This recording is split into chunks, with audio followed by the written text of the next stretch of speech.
Rev it up and welcome to Cars Yeah, show number 2053. Today we'll be talking about racing to the clouds. That's right, Pikes Peak. You better buckle up. Be prepared to be inspired. This is Cars Yeah, where you'll enjoy interviews with inspiring automotive enthusiasts. Mark Green is here to provide you with a fuel injection of automotive inspiration. So get in, sit down, buckle up, and get ready for a wild ride here on Cars Yeah.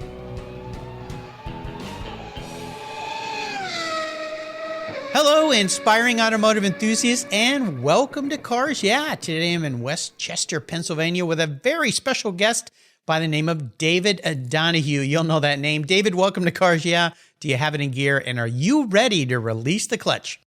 As ready as I'll ever be. Thanks for having me. You're welcome. Good to have you here. Releasing the clutch is something you've done just a few times in your career, and I'm going to give you a proper introduction in a moment here. We're going to talk about this new adventure you're going to be taking part of. But before I do that, what's one little thing, and I like asking this of people who've been out in the public eye, that most people don't know about you, David? See, I've tripped you up right at the beginning. Yeah, you did. Well, I played ice hockey from when I was 5 years old through college. Really? Well, there you go. Yeah. Yeah, ice hockey. So was that because of where you lived, or was this something you were just super interested in, or?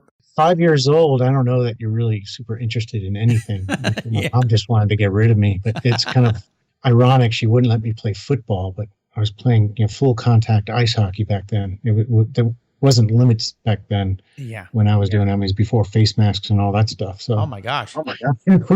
Yeah, I'm dating myself. But yeah, and my wife would always laugh that everything I really like to do requires a helmet. Well, that makes sense. And did you keep all your teeth during all that time? Yeah, I did. Surprisingly enough. Yeah. Sounds like fun. My son wanted to play football. My wife did not like that idea. So she said, how about soccer or running track or something like that? I don't like the idea. Soccer's dangerous. Soccer's the dangerous sport. Yeah, it can be very contact oriented.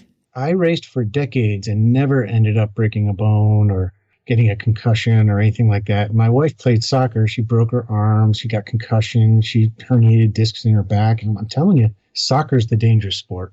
Yes. Yeah. You can get hurt playing soccer. Well, ice hockey, that is very interesting. That's why I like to ask that question. Well, let me give you a proper introduction. We're going to dive into this new little driving adventure you're involved in. David Donohue is a champion, a racing driver. Of course he is. And a long and impressive resume is to his record. His driving include touring cars, prototypes, NASCAR stock car, and Craftsman truck series. David was an integral part of the famous Brumos racing family, driving a Brumos Racing Daytona prototype in every Rolex sports car race series from 2003 through 2010. And in 2009, he co-drove to victory in the Rolex 24 at Daytona. The Brumos collection announced that the iconic Brumos livery will return to the professional competition for the 100th running of the Pikes Peak International Hill Climb on June 6th of this year. This race to the clouds will be driven by David at the wheel of a Porsche GT2 RS Clubsport prepared in the famous Brumos red, white, and blue livery. This event is the first competition for Brumos since 2013 when it retired from 50 years of competing on the track. We'll be back in just a minute to learn about what is in David's future here on that little mountain. But first, a word from our sponsors, so give them a little listen and we'll be right back.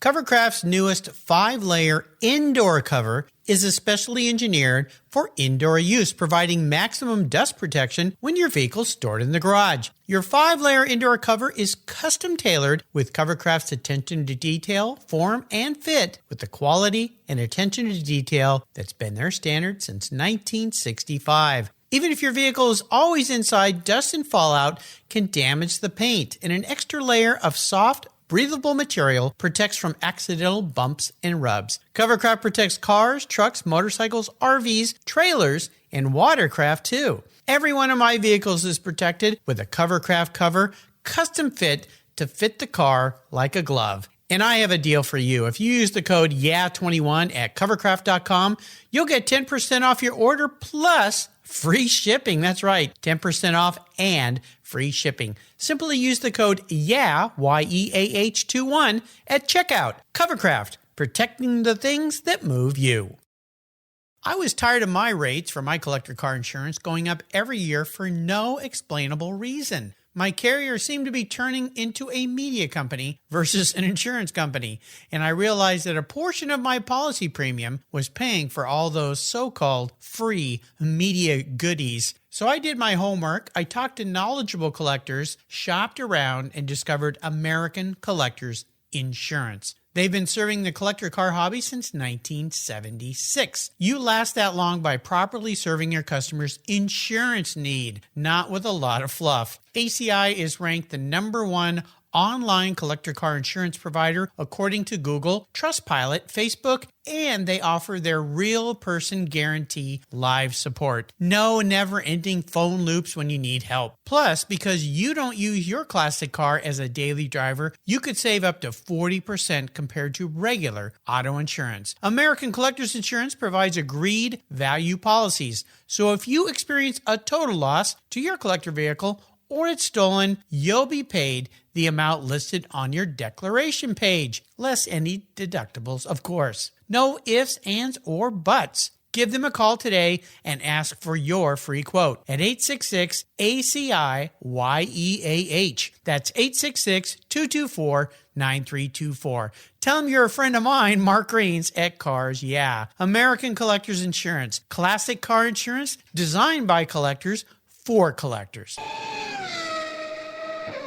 So, David, this is an interesting thing that Brumos is doing, and of course they chose you to be at the seat. In our little pre-show chat, we were talking a little bit about a little added pressure, not only coming back and running this event, but running it under the Brumos livery. How did this all come about? It's kind of funny the way it came about. It was really the other way around.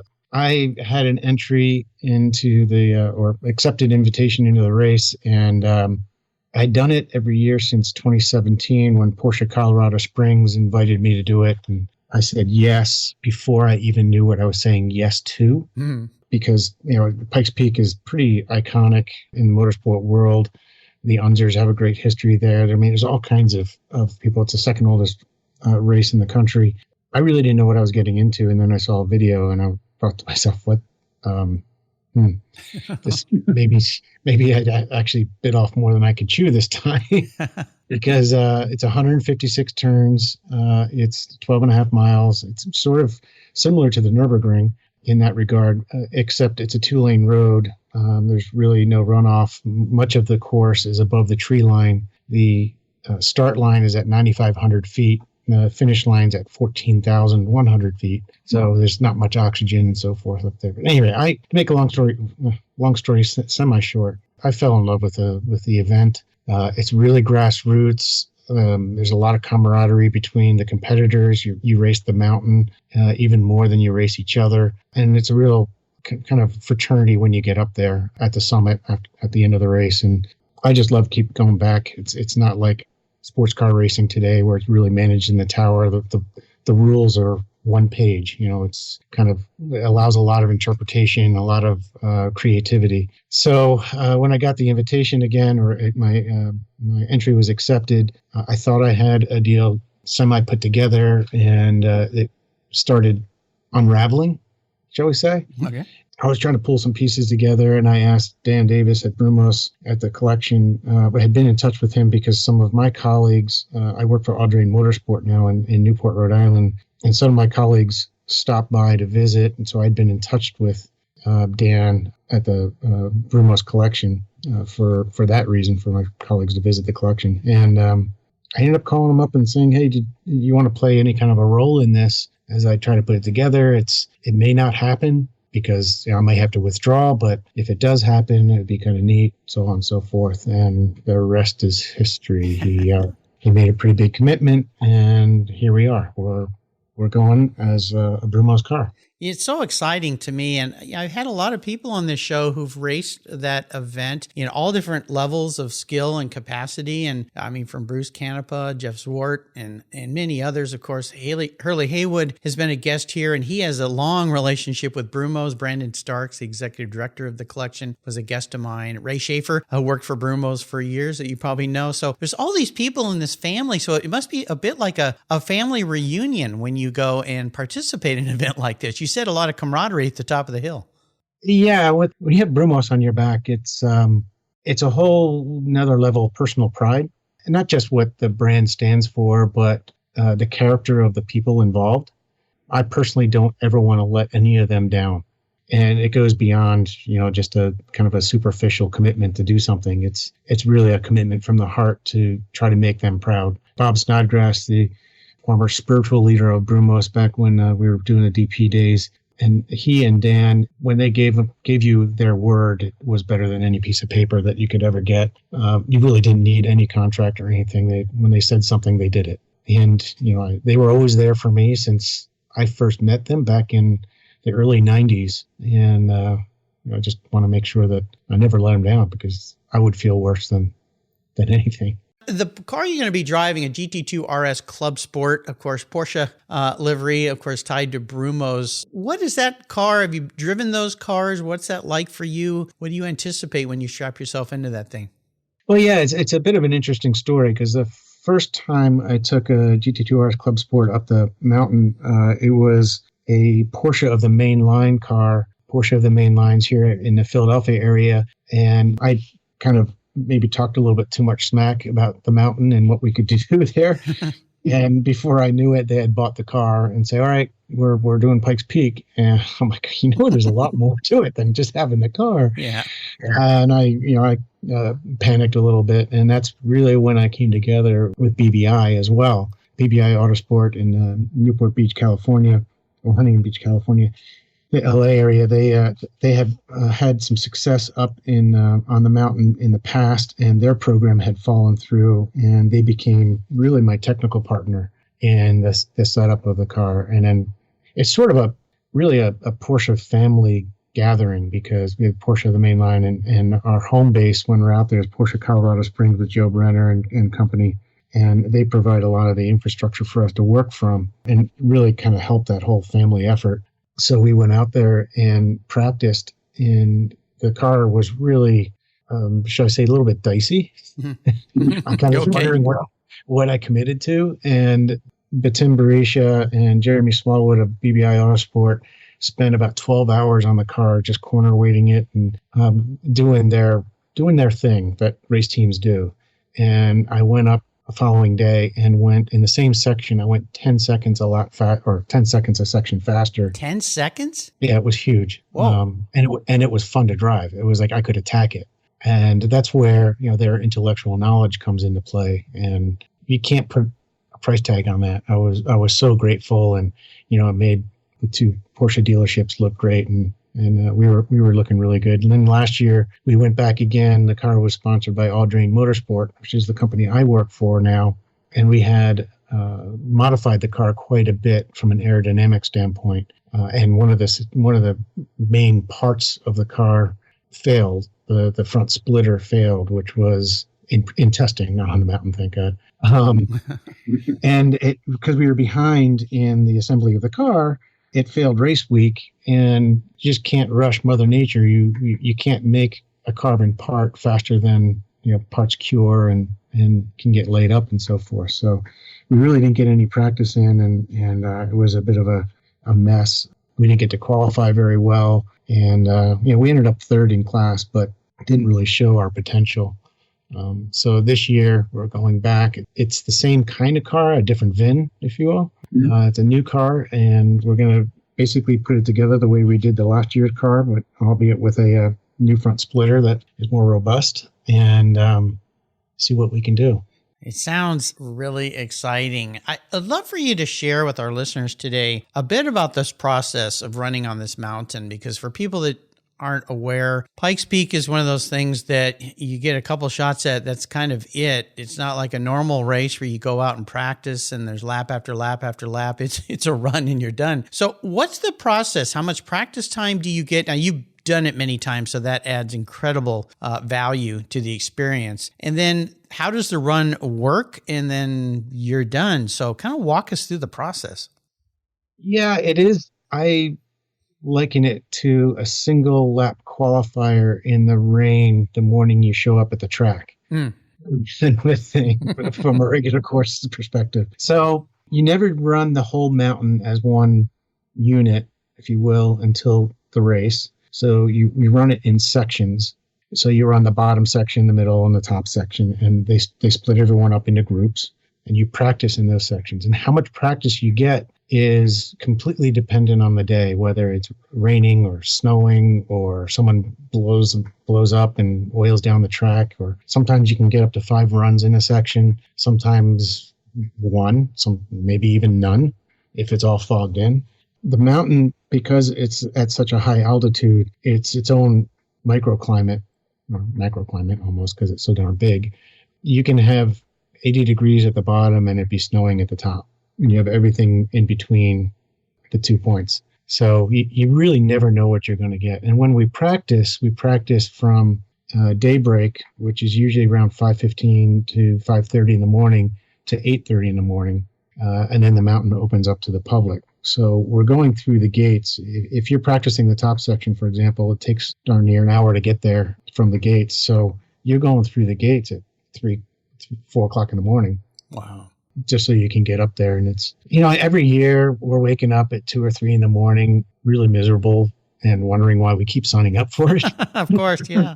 but I think that's sort of a common theme with racers in one discipline or another. Yes. The air is so thin. A good example of the air being thin was in 2018, I ran a normally aspirated GT3R Porsche 911 race car, and it has 2 throttle bodies that work together.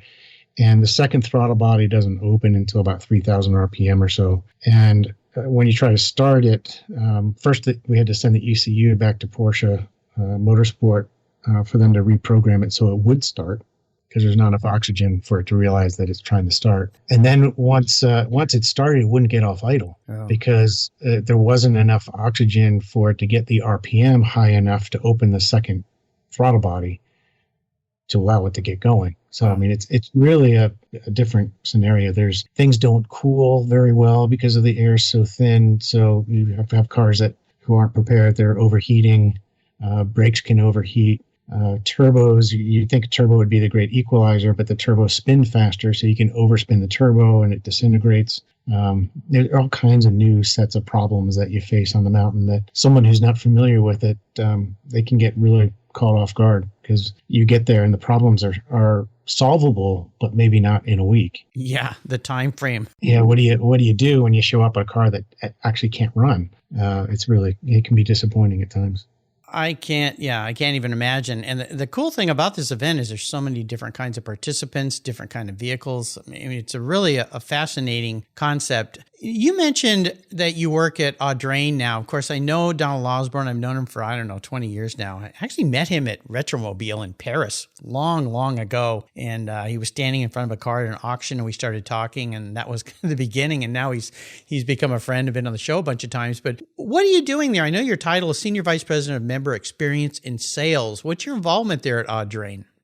Well, we have a membership program, and it stems from the spirit of the museum itself, which its mission is to preserve and promote the automotive experience and collection and so forth. And we want to provide opportunities for people to experience their cars and promote the camaraderie of the for motorheads, basically. So we'll do road tours. We go to Indianapolis with a small group of people to watch the race from the McLaren suite.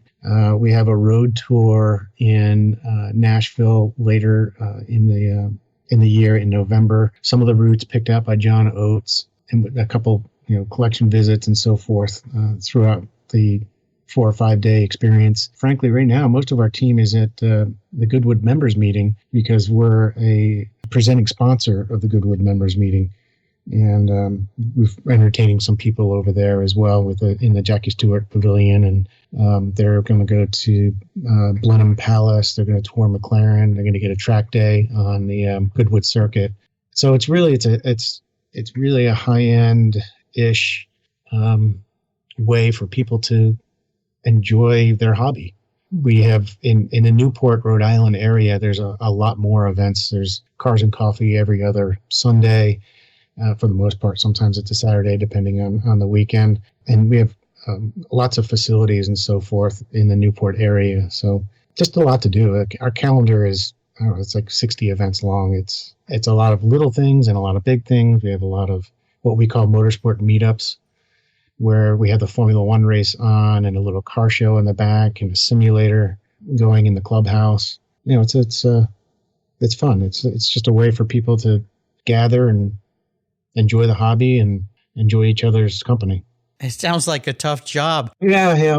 And we provide consulting. We have some members that have made some pretty maybe poor purchases, and trying to consult them to maybe turn that purchase around to something that's worthwhile, or even advise people on what to get or what not to get. Because we're associated with the museum, the network of contacts is pretty broad.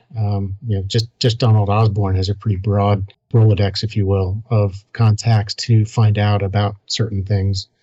It's all the above what we try to provide for people. I'll bet. No, it sounds wonderful. And of course, my regular listeners know Linkage is a sponsor here, which is the magazine through Audrain and all the different involvements. So they're doing a lot of stuff. It's pretty cool. And since Donald jumped on board there, it seems like a lot more. And when you follow him on Facebook, the guy's always in a different place doing something fun with cars. So I think he's the envy of a lot of people with all the car fun he's having. We're going to take a short break and thank our sponsors again. When we come back, I want to talk a little bit about a challenge. Of course, running up a mountain that's 14,000 plus feet. That's a challenge. So keep that in mind. Keep the seatbelt cinched tight, and we'll be right back.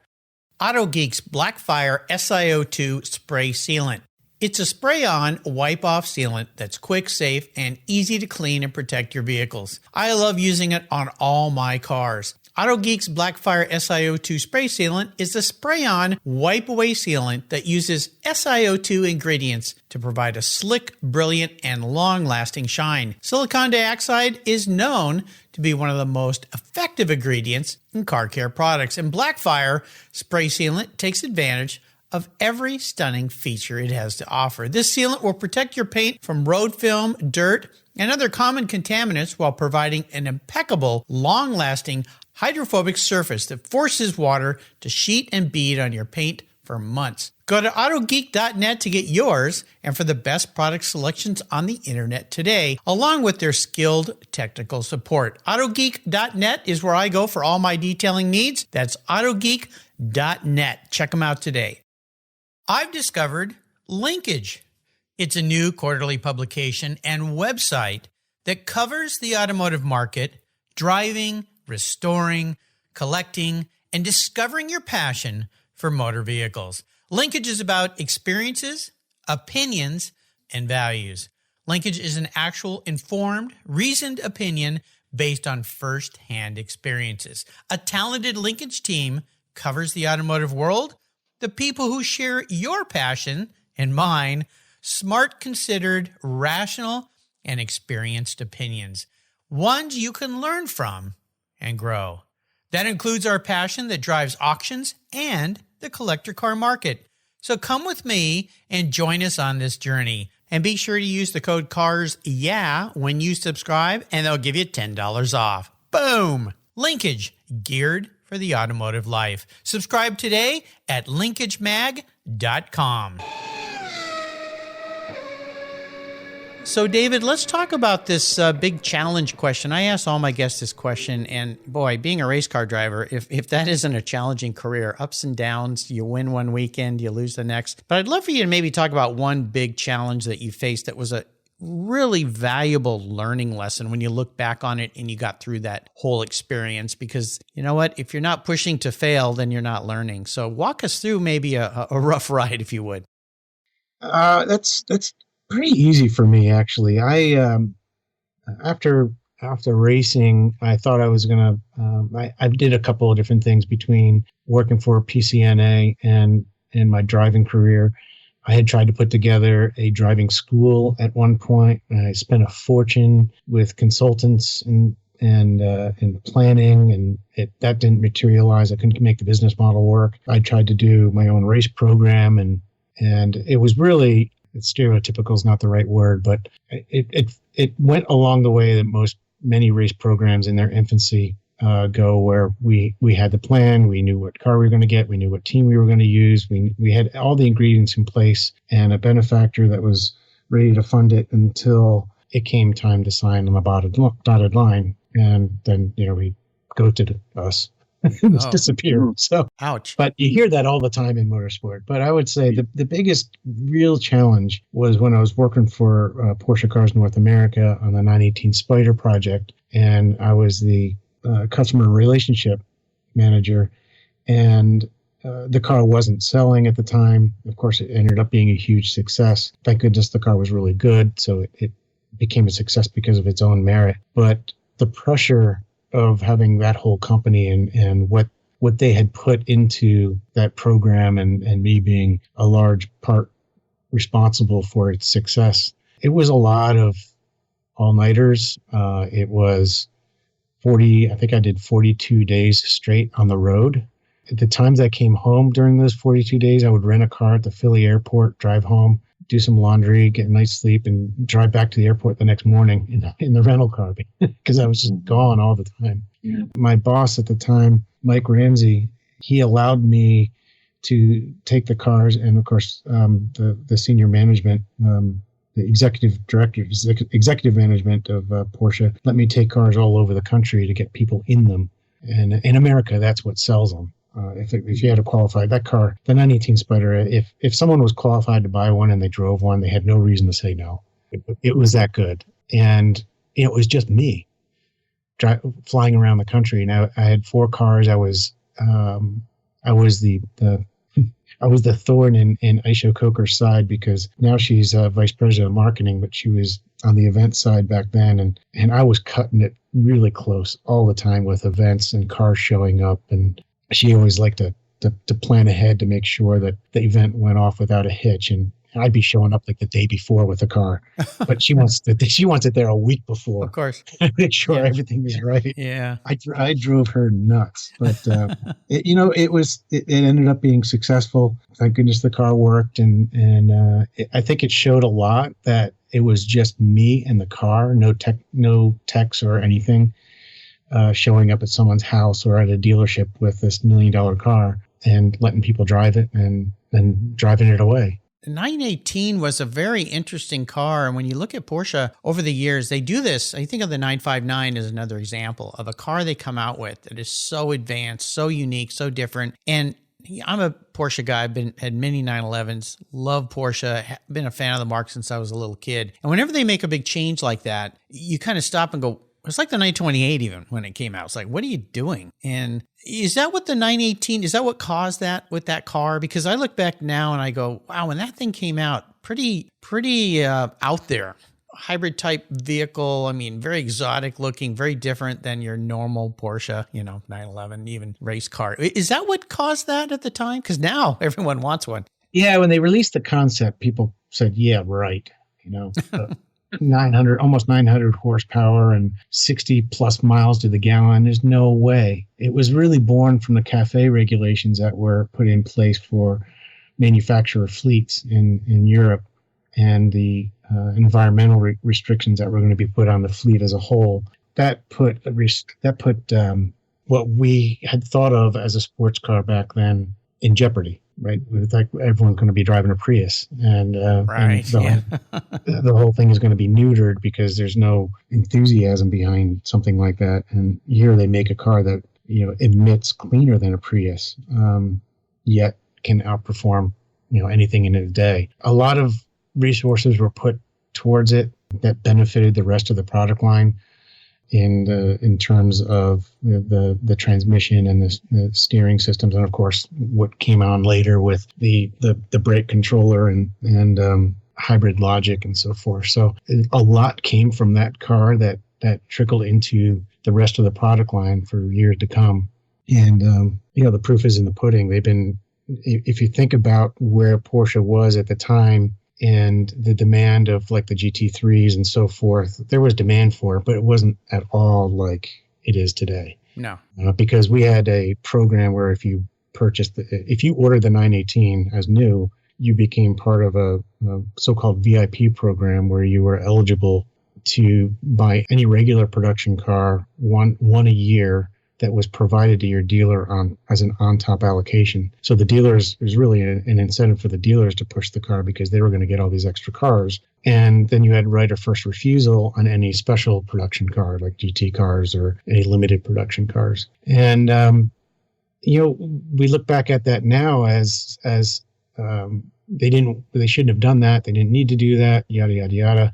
But back then there wasn't this huge demand. And the 918 wasn't selling. And it was a big risk for a dealer to sell a 918 because they were selling $1 million car, but the dealer was committing to it. So if the customer backed out, the dealer still had to buy it. Got stuck with it, yeah. Yeah. So now we look at it, and they're making such good product across the board.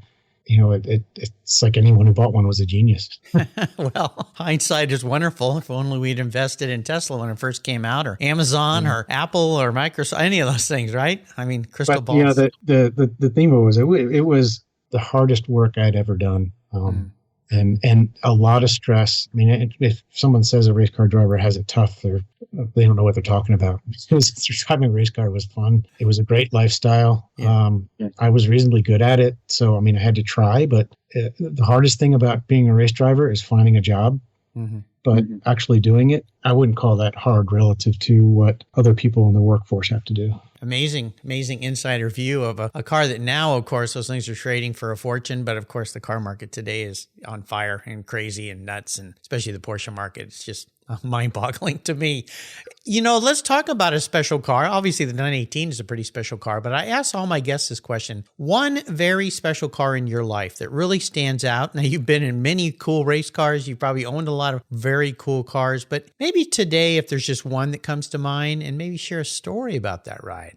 Well, maybe I'm in a different position than some of your guests because there's race cars and road cars. Right. I mean, if I won the lottery and was allowed to have a race car, it would be an RS Spider Porsche. Yeah. I drove one that was Kevin Jeanette all painted up in the 917-30 livery for the historic years ago. And it was the nicest car I've ever driven. Nicest race car I've ever, even though it had problems. It wasn't shifting right, and it had all kinds of weird issues because it had never run before. But that really stands out as if I could have a race car, that would be the one. Yeah. Road car is harder because, you want to put a dog in it. Well, a dog, it's the way I kind of think about this, think about obviously the RS Spider. I think they debuted that car at Laguna Seca back in 2005. Yeah. And watching that thing go around the track, it's just beautiful, beautiful car. But this question's really more about either a car you drove in a race that really stood out, or a car you've owned that you really enjoyed. I have a Taycan right now. Oh, okay. And I really like it. Really? Okay. Well, this is interesting because there's another car. You talk about a Spider kind of being an outlier and people raising an eyebrow. Taycan's another one that, and of course, when Porsche came out with their SUVs, everybody thought that was the end, but it saved them. And they're great cars, wonderful cars. What do you like about that car, the Taycan? The power's always there, right? It's on demand. There's no lag. It looks great. With Audrain, we presented probably $7 million worth of cars in like 4 or 5 cars in front of a hotel in Newport last summer. And I pulled up to talk to the guy that was overseeing them for a moment. And there were more people taking pictures of my Taycan than the other car. Ouch. Everybody stand and go, who's this guy that, put a turd in the punch bowl? The range anxiety, I have been taking it back and forth from the Philadelphia area up to Newport, and I have to stop for 15 minutes or so. It's a bit of a pain, but I'm an introvert, believe it or not. Really? Okay. When you drive something like a GT3 around and you want to have fun, everyone knows it. Right. You don't have fun in a GT3 under the radar. No. I had an M5, the V10 M5, and that was the same thing. I really love that car. Oh yeah, rocket ship. It was the same thing. It was all top end. So if you wanted to have fun, everybody knew it. The Taycan, you can have a lot of fun just flying under the radar. They're really pretty cars, and when they the Porsche Club here, I got to speak at our local Porsche Club event before COVID, and they brought one. I guess it was the first customer up here had one and brought one, so we could all take a look at it. Fortunately, it was at night, so it was dark, but yeah, interesting cars. And of course, you see what's happening now with EVs and Porsche talking about turning the Cayman and Boxsters into all EV in a few years, and everything kind of going that way. It's such a odd time in the automotive sector, but yeah, it is. Yeah. It is. If I had my choice for a collector car, it would easily be a 491 G body. So like a turbo, a 491 Speedster. So a turbo look G body 911, like an 89 911 Speedster with a wide body. Yeah. It doesn't even have to be a wide body because did you ever know Bob Carlson? I knew of him. I wasn't a friend of his, but I knew, of course, the name. Yeah. So when in 93, when the 917, my dad's 917-30 came over to the Historics in Monterey, Bob let me drive that car and just for a couple kind of demo laps. But on the weekend, he gave my wife and I a 93 Speedster to drive around the area. And my wife will still say that was one of the greatest weekends ever. It was pre-kids, and it was just fun to have that kind of a car and be treated the way that they treat us, like we were, really special people, and had waterfront room and this beautiful car. So for a collector car that, like an 89 Speedster or early 90 Speedster, G-body Speedster would be pretty special. Yeah, for sure. I've got an 87 turbo I've had for about 12 years, and keep it. Don't let it go. Well, it's it's become a bit of a albatross in a way, because mine is a very rare car. My listeners know it as the Orange Crush. I call it my Orange Crush. It was one of only 3 cars painted a very special color, paint to sample program. A dealer in Ohio ordered it, and he wanted to have it painted in a metallic pearl orange, and Porsche wouldn't do it. And they said, we'll do it if you order 3 cars. And that's what he did. One's a slant nose, and then the other 2 are, the sister car to my car. They're regular bodied cars. And it's I'll send you an email picture of it. It's a stunning color. It's just a crazy wild color, but there's only 3 of them. I used to know where the other 2 were, but they've disappeared, probably in collectors' garages somewhere. But the problem is, as you know, with these cars, they become so valuable that you are kind of afraid to drive it or leave it parked anywhere. And of course, you pull this car up next to a new Porsche and it looks like a toy because it's tiny. So all these people in these giant SUVs will run right over to you. So I'm in a conundrum right now, quite honestly, looking at prices, thinking, I haven't had a newer Porsche since my last newer Porsche was a 993. I had a C4S. It was my daily driver. Wonderful car. I picked one up at the factory in 96, 993. And, that was a great car. Drove it all over Europe for 3 weeks. So I kind of maybe am ready to get into a newer car, and this would enable me to do that. But I'll call you first, okay, when I'm ready to let it go. Please. And that's what Audrain Motorsport is really targeting, is people like you that we give you a place to go with your car. Yeah, definitely. Enjoy it, whether it's Cars and Coffee or a road tour or something, and it's. Makes it a little special, more special than going to the grocery store. Yeah, well, that's for sure. That's for sure. Because these cars, if you park them, they deteriorate. Yeah, you need to keep exercising cars, and the whole idea that the collector cars with low mileage are more valuable. It really I'm dumbfounded over that whole thing, because you get a Carrera GT with 100 miles on it, it's going to cost you tens of thousands of dollars to make it drivable. Well, honestly, when I bought mine's got 41,000 miles on it now. I saw one just this morning be listed on social media, a 2,000 mile 80s turbo. And you kind of think 2,000, it's just been sitting. But when I bought my car, it was part of a collection. It'd been sitting, and I just spent a bunch of bucks getting all those dried up oil lines, resealed and everything. But I try to drive it when the sun's out and as much as I can. But it's a fun ride. Takes you back into time. Hey, I'm going to be your car psychologist here and crawl into your skull a little bit, David. If you were reincarnated, manifest as a vehicle, this isn't what you want to be. This is how you perceive your personality, the man in the mirror, as a vehicle. What would you be, but more importantly, why? I don't know why this popped in my head, but a Unimog.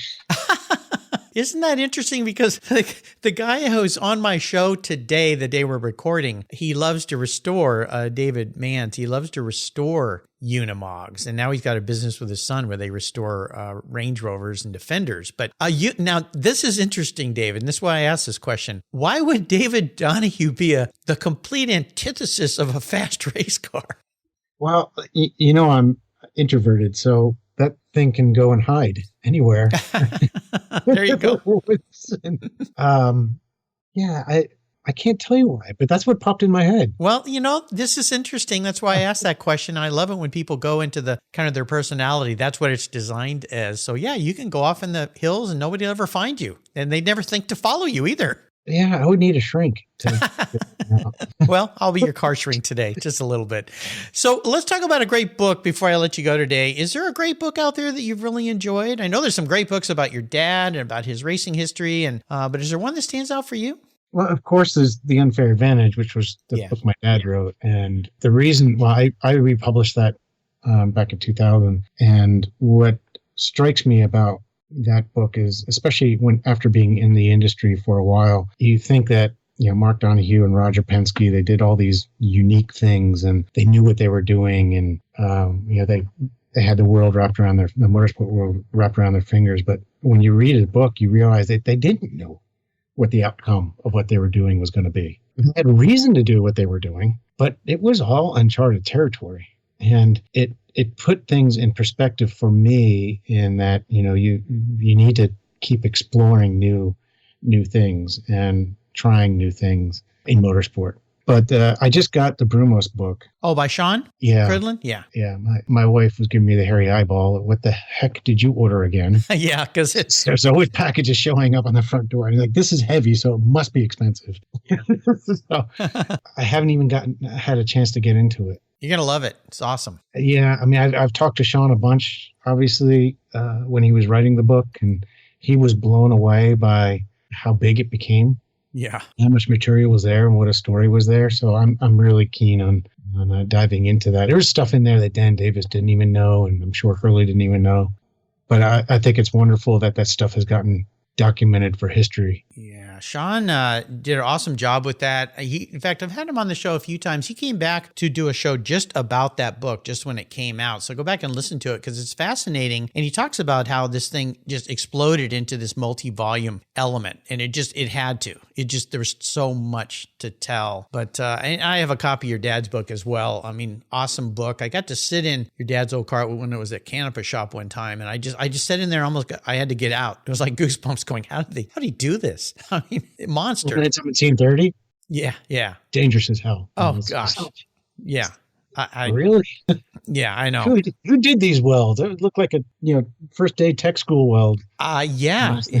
Yeah, it's pretty phenomenal for sure. So I'm going to let you go on the ultimate drive here. I do this with all my guests. You talked about that great time you had with your wife with the Porsche Speedster when you were in the Monterey Peninsula area. But what I do is I offer to buy you any car in the world. You can take it anywhere in the world, and you can be with anybody, living or someone who's passed. So just for today, what is an ultimate drive? Because you've been on many of them, and you're about to go on one at Pikes Peak. What does it look like for you if I open my big checkbook? Yeah, I'm tempted to say a drive with my dad. Of course. Be either my dad or my wife. Yeah. Because she's my best friend. And probably just in the 918 somewhere. That would be pretty cool. And you've driven those cars many times? I had the 918 at home for a little more than a week when we were showing it around. And it was kind of funny in the garage. And my son always, come on, Dad, take me out. I'm like, no. Nothing ever good comes from that. Yeah. He didn't understand that the car was worth more than the house. And part of the reason why I had it was we were going to show it at the Radnor Hunt Concours. And there was a road tour rally the day before the Concours. And they were auctioning off the passenger seat. And so because I was on the road that 40 days or whatever, this was in the middle of some of that, I ended up throwing this huge bid in just so I can spend a day with my wife. Oh, wow. I had to buy the seat for my wife to spend time with her.